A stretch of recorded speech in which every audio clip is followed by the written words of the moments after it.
Adrienne. All right, Robert, thank you very much. And we're joined by Akila Johnson. She's one of the residents there in Kentucky who's seen flooding around her home. Akila, thank you for being with us. I know you got two little kids and you're trying to take care of those children while there's flooding all around your neighborhood. How are you holding up? We're doing all right where I live. Our house is in a flood zone. The Kentucky River runs directly behind my house, and it did get up into our yard last night, but it did not touch my home and has now crested. It is finally going down, but it's still really bad everywhere else. I'm sure that you have friends, neighbors, maybe even family members who have a lot more damage than you do. What are they telling you, and where are they going for safety? A lot of them have ran up into the hills as far as they could go and stayed for hours upon hours. There was a student stuck in a batting cage in a high school for hours. My in-laws can't get out due to a power pole down. They have no power, no water. It's bad around here. In terms of safety, I mean, it doesn't sound like you would have to evacuate, but are you able to even leave, considering the flooding in and around the area where you are? Yes, I can leave. There's two exits to my house. One of them is blocked due to flooding, but I can get out the other way. Oh, that's good to hear. In terms of what you're expected to hear, I don't know if you had power issues. I'm guessing that you're still getting alerts from your local news stations as far as how long this is expected to last, what your next steps should be. I have no idea how long they expect people to be without power or anything along those lines. My husband is a lineman. I'm sure he will probably be called out on storm here soon. We have not had issues with our power. Our internet is out, but if that's all we have to worry about, we will be fine. Yeah, exactly. I think you're very grateful to be safe where you are. Thank you so much, Akila, for joining us this morning. You're welcome. Yeah, stay safe out there. Perry County, Kentucky Sheriff Joe Engle is joining me right now, too. The county, one of the most hard hit from that flooding. Thank you so much for joining us this morning. I know we just spoke to Akila, a resident who is in her home. She's safe. She's okay. The waters have receded. But that's not the case for a lot of residents where you are. Correct. Yeah, the situation's ongoing, and we don't even know the extent of it yet. It's just still really playing out in front of our eyes. What, in terms of rescues and continued searching for people who are unaccounted for, how much more work do you all have to do in the part of town that you are in? Yeah, it's still ongoing. It's still we're still hitting on all cylinders on that. We're now starting to get some outside help from other places. Other states are starting to send some search and rescue crews in, and we're trying to find people that's been washed away in vehicles and gotten to some of these small creeks and streams and washed away. We're trying to find some of those, and people trapped in their houses. So it's still coming in. Where the communications broke down, we've lost total infrastructure, roads, water, electric, communications. Got entire communities that's been cut off from outside help that we can't get to at all in the county. So that's kind of leaving us in the dark on who needs help in some of these places. So the situation's dire. It's unlike any I've seen in my 25 years of law enforcement.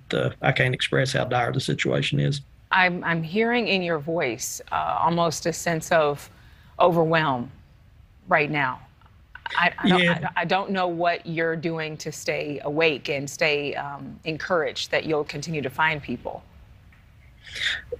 Yes, I mean, under normal circumstances in Appalachia and Perry County and Hazard and in these small mountain towns, we don't have resources hardly to function under normal circumstances, let alone when you get something to this magnitude. And when you lose people and you see people that you love and just lose their entire livelihoods. We had a police officer that he just paid his house off the day before, and he lost that house due to the flood. So, and you see him standing next to the road with nothing, losing everything. So it is overwhelming. And but what keeps us going is these communities. We have strong faith in the Lord, and that's going to get us through. When it comes to what is needed the most right now for those who have managed to get to those safer spots, to shelter, to the top of those mountains, at least to get their lives somewhat in order. with food and clothing. What else is needed? What could people who are watching right now send to your community for help? I think we're still trying to figure that out. I don't think we really know what all we need. I know there is a need, and it's going to be, I think we're still trying to figure that out. I know people needs the bigger items. They'll need generators. They'll need basic clothing, underwear, socks, things like that. I'm sure baby formula, just basic necessities. We're talking about people that lost their entire livelihood in minutes. So they went from having everything to nothing. So I think a lot of it's still yet to be figured out, though, what we do actually will need. I know the governor declared a state of emergency, but they're still awaiting a response from the federal government. You talked about the lack of resources there, and many in this tight-knit community have lost their homes. The people who are the first responders, the people who are the police and the sheriff's deputies. So are you anticipating that more resources will come from the National Guard? Well, we're hoping so. We've got deputies that still cannot leave their house. When this happened, one of the things was faced with, the entire road systems were washed away. So we still got deputies that are stuck in communities that can't get out and help people. So we've have other counties in the state, Boone County in northern Kentucky, they've sent us 3 deputies down to help. And so we're starting to see some of that help pour in. So yeah, it's way bigger than what we can handle. How is your family? My family is good. My immediate family is safe. I did lose my great aunt. She was lost. She drowned in floodwaters yesterday with my grandfather's sister. So she was the first confirmed death. Was my family member, was my great aunt. So she was 82 years old and lived her entire life to lose it to something like that. It's sad. I'm so sorry for your loss, Sheriff Engle.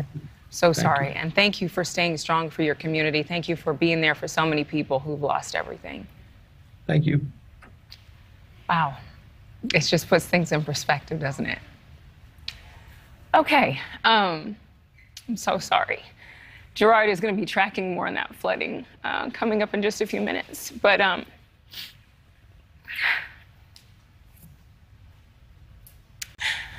sorry.